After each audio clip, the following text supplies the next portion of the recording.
Everything I do, and everything I do professionally, my life, has been shaped by 7 years of work as a young man in Africa.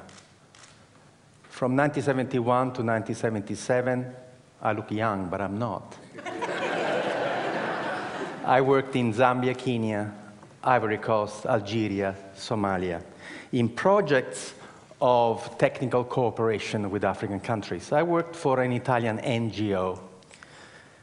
And every single project that we set up in Africa failed.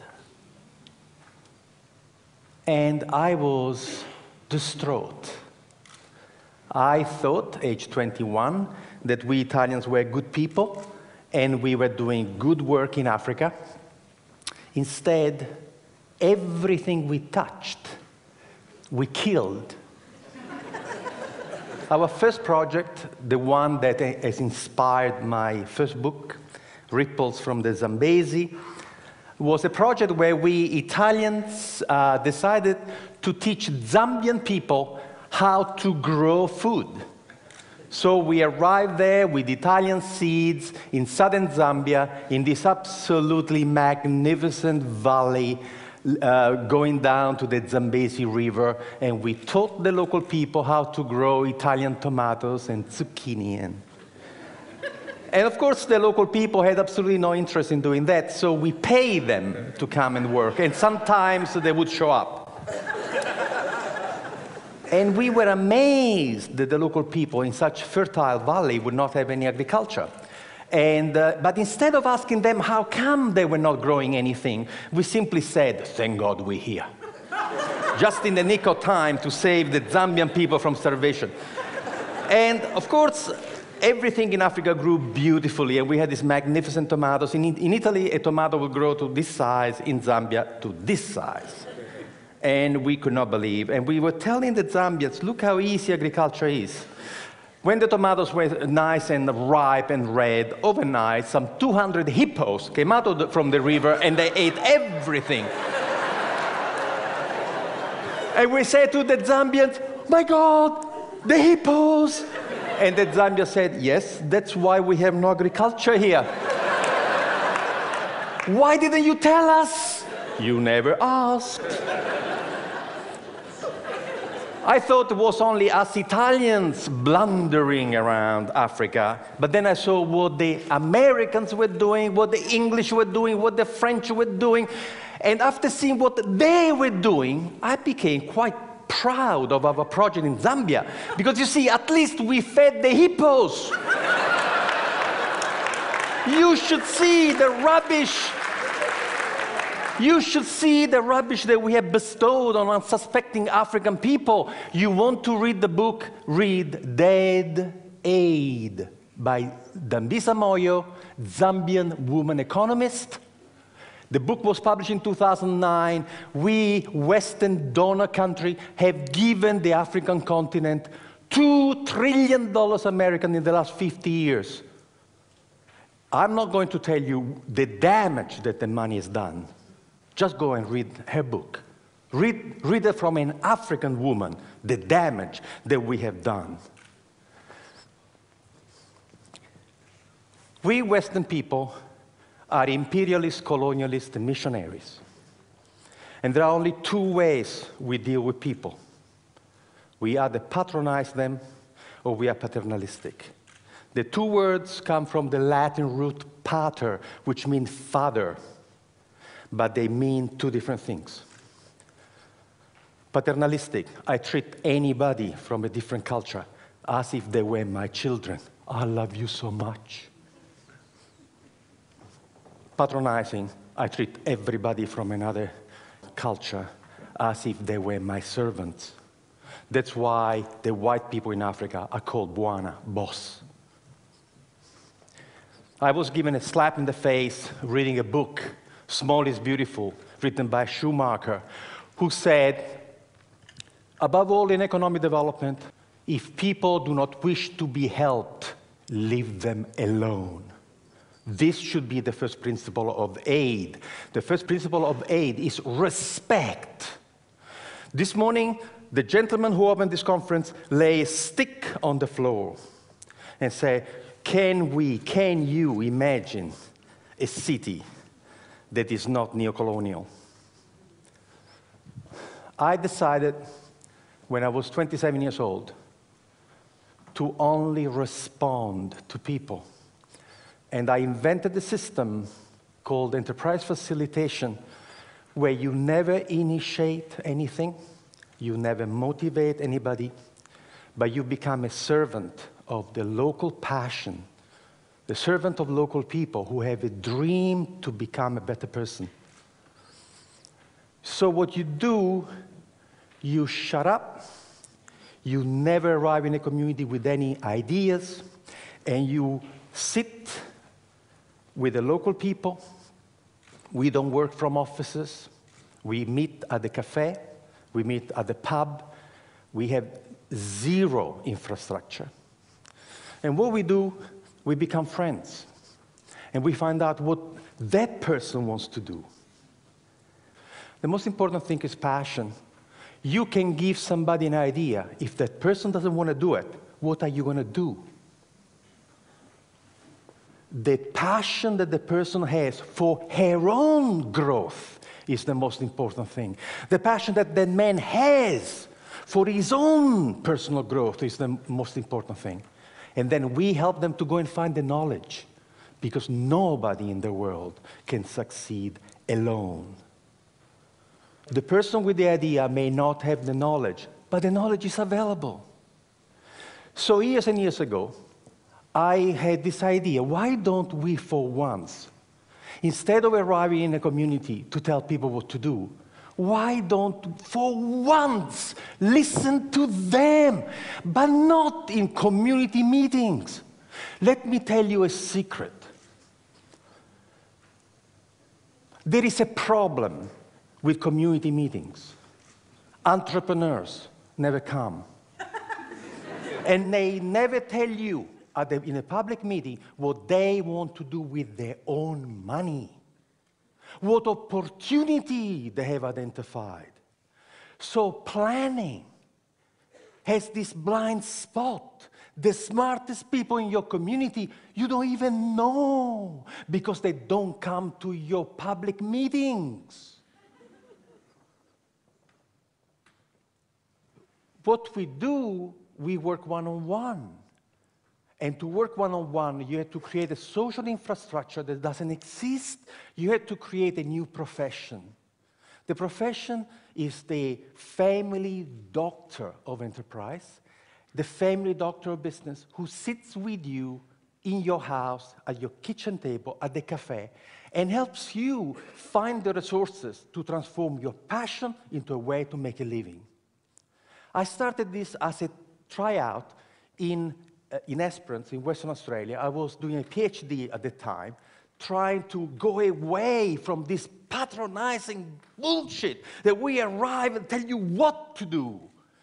And so what I did in Esperance that first year was to just walk the streets. And in 3 days, I had my first client. And I helped this first guy who was smoking fish from a garage, was a Maori guy. And I helped him to sell to the restaurant in Perth, to get organized. And then the fisherman came to me to say, you the guy who helped Maori, can you help us? And I helped these 5 fishermen to work together and get this beautiful tuna, not to the cannery in Albany for 60 cents a kilo, but we find a way to take the fish for sushi to Japan for $15 a kilo. And the farmers came to talk to me, say, hey, you help them, can you help us? In a year, I had 27 projects going on, and the government came to see me to say, how can you do that? How can you do? And I said, I do something very, very, very difficult. I shut up and listen to them.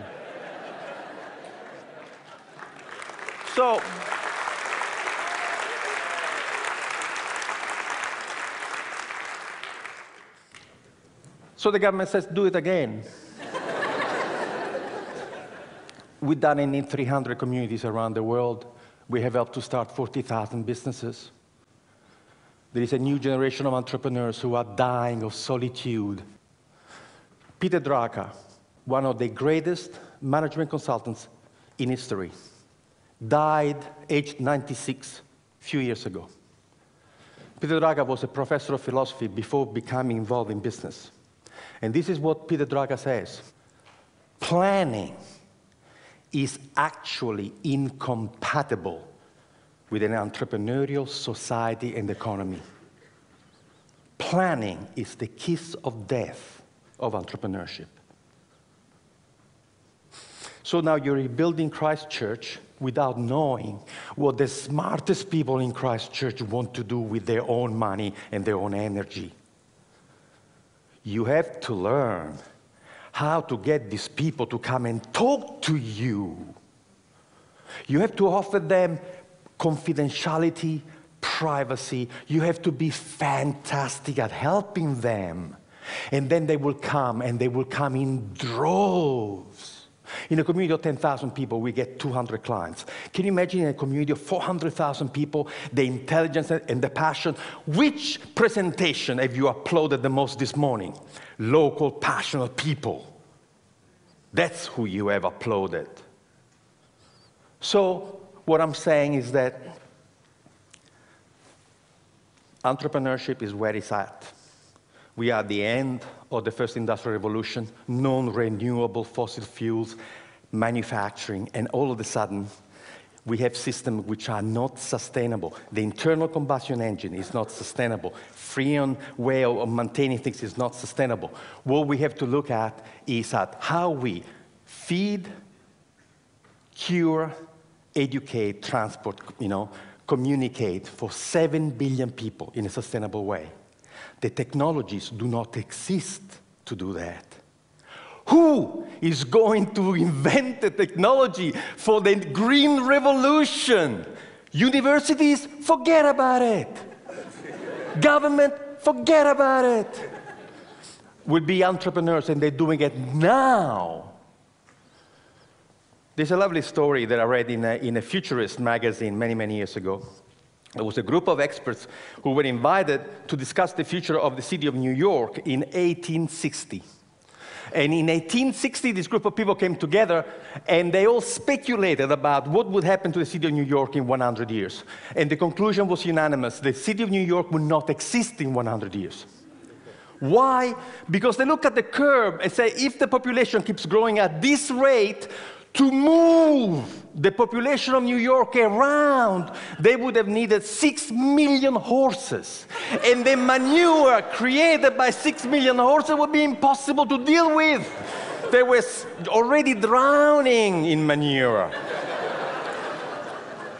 So 1860, they are seeing this dirty technology that is going to choke the life out of New York. So what happens in 40 years' time, in year 1900, in the United States of America, there were 1,001 car manufacturing companies. 1,001.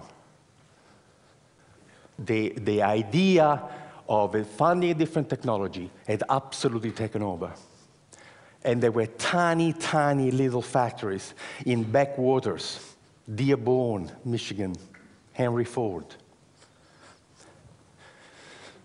However, there is a secret to work with entrepreneurs. First, you have to offer them confidentiality, otherwise they don't come and talk to you. Then you have to offer them absolute dedicated, passionate service to them. And then you have to tell them the truth about entrepreneurship. The smallest company, the biggest company, has to be capable of doing 3 things beautifully. The product that you want to sell has to be fantastic. You have to have fantastic marketing. And you have tremendous financial management. Guess what? We have never met a single human being in the world who can make it, sell it, and look after the money. Doesn't exist. This person has never been born. We've done the research. And we have looked at the 100 iconic companies of the world: Carnegie, Westinghouse, Edison, Ford, all the new companies, Google, Yahoo. There's only one thing that all the successful companies in the world have in common. Only one. None was started by one person. Now we teach entrepreneurship to 16 years old in Northumberland, and we start the class by giving them the first 2 pages of Richard Branson's autobiography, and the task of the 16 years old is to underline in the first 2 pages of Richard Branson's autobiography how many times Richard uses the word I, and how many times he uses the word we. Never the word I and the word we, 32 times. He wasn't alone when he started. Nobody started a company alone. No one. So we can create a community where we have facilitators who come from a small business background, sitting in cafes, in bars, and are your dedicated buddies, who will go to you what somebody did for this gentleman who talked about, this epic. Somebody who will say to you, what do you need? What can you do? Can you make it? Okay, can you sell it? Can you look after the money? Oh, no, I cannot do this. Would you like me to find you somebody? We activate communities. We have groups of volunteers supporting the enterprise facilitator to help you to find resources and people.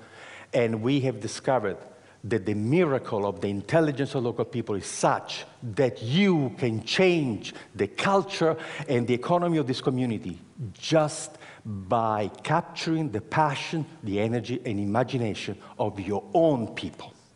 Thank you.